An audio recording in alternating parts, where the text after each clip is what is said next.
یو آرام ورته میلاو شو د ده ستوماني او ستړیوالی الله ختم خو دا هغه وخت کې چې کله دا بیبي یقینا دا یو نعمت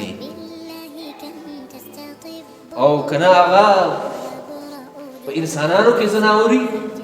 په انسانانو کې ځناور نو هغه د بهر نه کړ څومره هم ستومانه راشي نو کور کې نور هم ستومانه شي نور هم ستړی شي ځکه عرب چې د پخوا نه جاهلیت دور دا ورته انشاءالله بیا څه ټیم هغه حدیث بیان کړم چې عربو به دا خبره کوله چې شپږ قسمه ښځې دي شپږ قسمه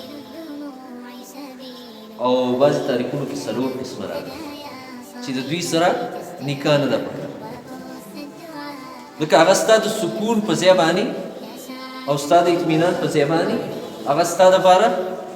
د بې اطمینانۍ ذریعه جوړي هغه اقسام او حدیث لږ اوږد دی انشاءالله بیا به څه ټیم د هغې بیان وکړو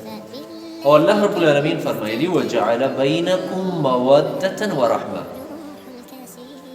د الله د نښو نه یو نښه دا ده چې ستاسو او ستاسو د بیبیانو په منځ کې دوستانه اچولې ده مودت او رحمت او شفقت یې اچولې دی مفسرینو لیکلي دي چې دا دوه الفاظ الله بیان کړي مودت او رحمت نو مودت چې کنه دوستانه تعلقات دا د ځوانۍ په حالت کې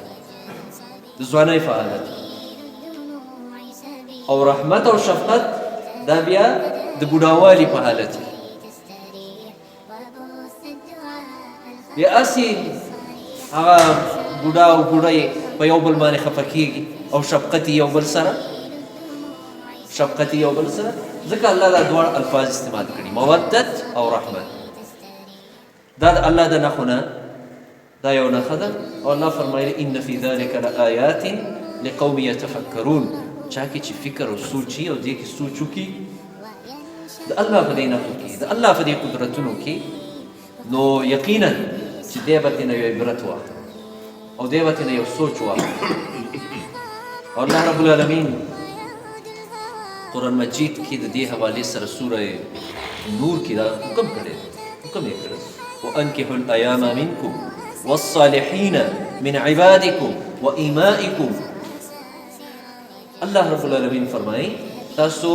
بې واده له ودونه وکړئ